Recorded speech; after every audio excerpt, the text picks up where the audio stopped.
Hello dear students, कैसे हैं आप। आज मैं आपको बताऊंगा how to use correct preposition. यानी जब हम ट्रांसलेशन करते हैं या करेक्शन करते हैं या फिल इन द ब्लैंक्स हमारे से पूछे जाते हैं एग्जाम्स में, तो तब हमको करेक्ट यूज ऑफ प्रेपोजिशन आनी चाहिए।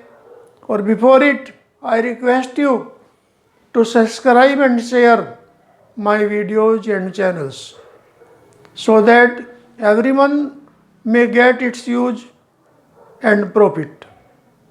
क्योंकि आप देख रहे हैं कि most of the students are not connected to their study regularly।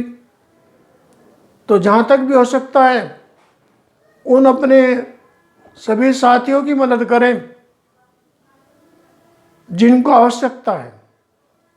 तो डियर स्टूडेंट्स, मैं आपको बताऊंगा आज rules of prepositions. Preposition plus noun, यानी यदि कोई प्रेपोजिशन का प्रयोग होता है और वाक्य में नाउन हो तो उससे पहले उसका यूज लेंगे। जैसे यहाँ पर दे लिव इन दिल्ली, तो दिल्ली से पहले इनका यूज आ गया क्योंकि दिल्ली नाउन है। फिर ओवर का यूज, ओवर होगा बिना छुए, बिना छुए ऊपर की ओर। कोई चीज़ ऊपर है, नीचे कोई चीज़ है, बीच में गैप है, टच नहीं है, तो ओवर का प्रयोग करते हैं। जैसे the fan is over the table, यानी टेबल है और ऊपर फैन छत में लगा हुआ चल रहा है या बंद है, तो ओवर है क्योंकि टच नहीं है। नेक्स्ट है इंटरोगेटिव प्रोनाउन। यदि वाक्य में इंटरोगेटिव प्रोनाउन हो तो तब हम प्रेपोजिशन का प्रयोग लास्ट में लेते हैं।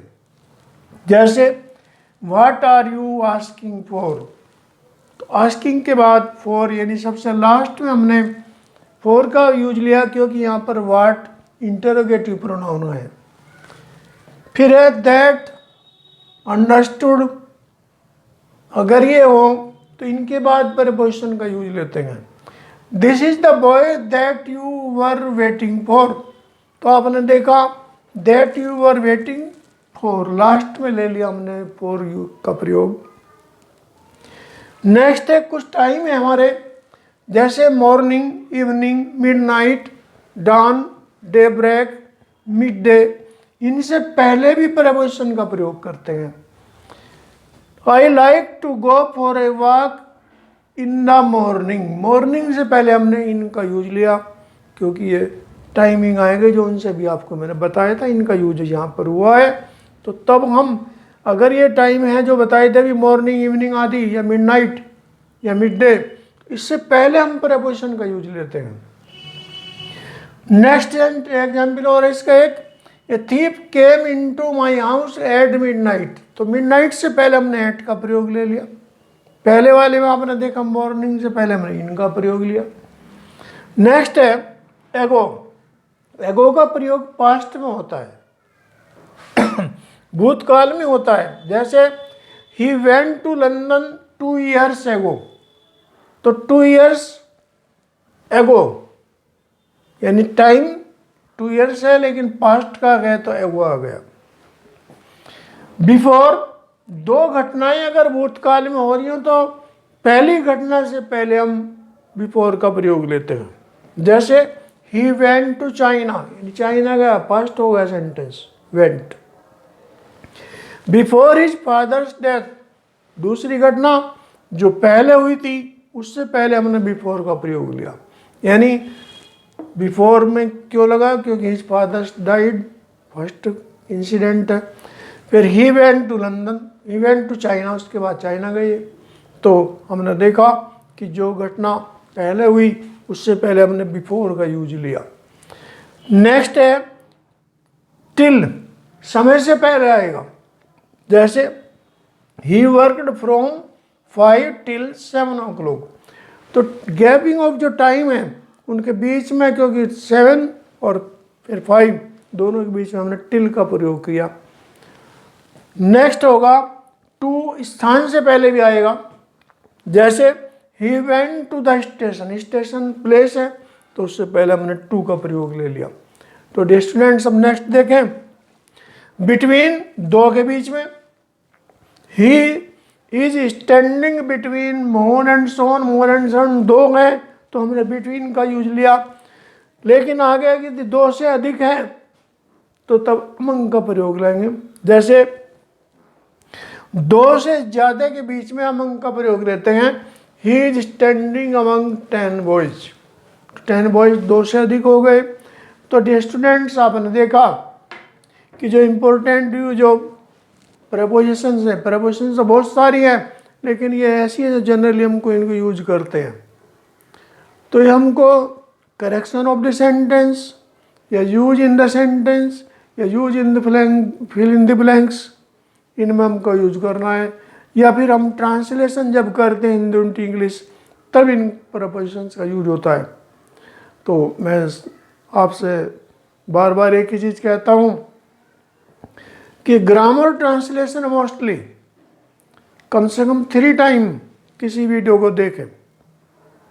जब आप 3 बार किसी वीडियो को देखेंगे तो आपकी हर एक बात बड़ी अच्छी तरह से क्लियर हो जाएगी और आपको लाभ होगा।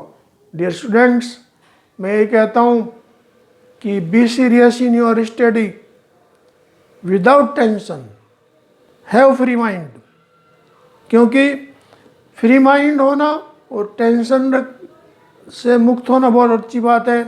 एंड हैव कूल माइंड, क्योंकि कूल माइंड हमारी पावर है। Cool mind is the power of everyone. तो बड़े ठंडे दिमाग से विदाउट टेंशन आप अपनी तैयारी बराबर करते रहें। जैसे कि ये एक आपका टाइम ऐसा है, इसका जितना ज़्यादा आप यूज कर लेंगे, जितनी ज़्यादा आप स्टडी कर लेंगे, आगे चलकर उतना ही अच्छे आप प्रोग्रेस करेंगे। क्योंकि वे स्टूडेंट्स IAS PCS आदि बनते हैं और बड़े अफसर्स बनते हैं, वो कहीं बाहर से नहीं आते, आप लोगों में से निकलते हैं। और इसके लिए ज़रूरी है कि have seriousness in your thinking, have cool mind, have free thinking, but use time always. क्योंकि समय का अगर आप सदुपयोग करेंगे तो अच्छा रहेगा। ये नहीं कि स्टडी कर रहे हैं, आज नहीं करते, चलो बोर हो गए, आलस से आ गया। Have regularity in your work, तभी आप ज़्यादा अच्छे मार्क्स लेंगे, तभी आप सफल होंगे। क्योंकि punctuality and regularity are the keys of life. चाहे कोई भी एज ग्रुप का कोई भी क्यों ना हो, अगर हम अपने टाइम में पंक्चुअल नहीं है, अपने काम में रेगुलर नहीं है, तो फिर सफलता हमारे से दूर हटती चली जाती है। तो डियर स्टूडेंट्स, टाइम का यूज कीजिए, क्योंकि समय जो एक बार निकल जाता है वो वापस नहीं आता है। जो अब आप स्टडी कर रहे हैं, be serious in your study, but have cool mind. Thank you for watching, dear students.